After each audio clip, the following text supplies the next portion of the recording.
Bonjour à tous, bienvenue dans Fil de Science, le podcast Futura où nous retraçons l'actualité de la semaine.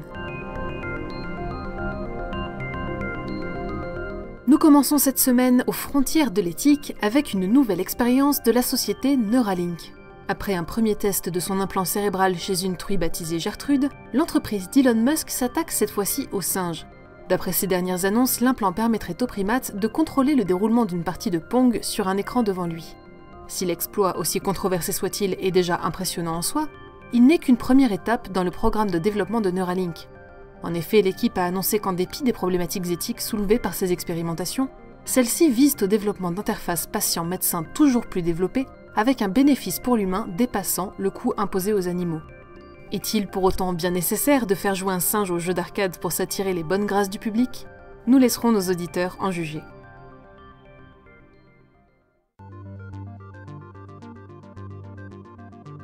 Les varans ne sont certes pas les créatures les plus sympathiques à première vue.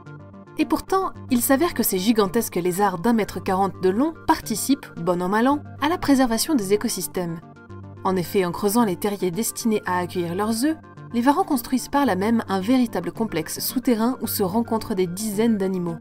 Geckos, lézards, serpents, crapauds, mille-pattes, coléoptères, fourmis et même des marsupiaux. Ces souterrains communautaires offrent à leurs résidents un abri pour hiberner et se protéger des prédateurs, et plus étonnant encore, un abri contre les varans eux-mêmes. Ainsi que le note Sophie Cross, écologue à l'université de Perth, bien que les créatures logeant dans ces tunnels constituent des proies faciles, il semblerait que le reptile géant n'y voit pas là l'occasion d'un buffet gratuit mais se contente plutôt d'y incuber ses œufs durant la saison sèche. Une belle façon pour la nature de nous prouver que la cohabitation est toujours possible. Du côté du coronavirus, les dernières découvertes continuent d'attiser l'inquiétude des chercheurs. Un récent rapport des autorités sanitaires britanniques fait état d'une nouvelle mutation sur le variant anglais déjà observé auparavant chez les variants brésiliens et sud-africains.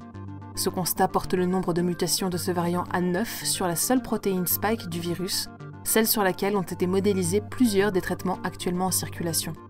Compte tenu de sa capacité à se faufiler entre les mailles de notre système immunitaire, cette nouvelle mutation fait redouter une moindre efficacité des vaccins, mais trop peu de données sont pour l'instant disponibles pour se prononcer avec certitude.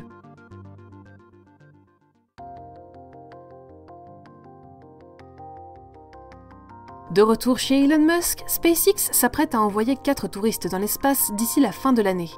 Ce coup médiatique s'inscrit dans le cadre de la mission Inspiration 4 initiée par Jared Isaacman, le fondateur et patron de l'entreprise Shift4 Payments. Ce dernier participera au voyage et partagera sa cabine avec les 3 candidats qui seront tirés au sort. Pour ceux qui souhaiteraient tenter leur chance, seules 2 conditions sont requises pour postuler: résider aux États-Unis et être âgé de plus de 18 ans. Les heureux gagnants voyageront à bord de la même capsule qui transportait les astronautes à bord de la Station spatiale internationale avant d'embarquer pour un séjour d'une durée approximative de 5 jours. Bonne chance à vous! Et enfin, pour finir, un point sur la météo pour les 80 années à venir. Si l'on en croit les dernières estimations, la France pourrait subir une hausse de 3,9 degrés en moyenne sur son territoire par rapport à la période 1916-2005 d'ici 2100. Une hausse largement supérieure aux objectifs fixés par les accords de Paris qui ne laissent rien présager de bon sans la mise en place de mesures adéquates.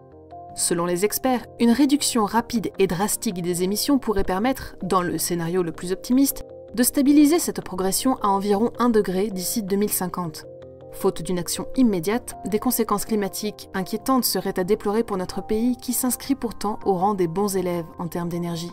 Les explications de Nathalie Mayer et toutes nos autres actualités sont à découvrir sur Futura, bien entendu.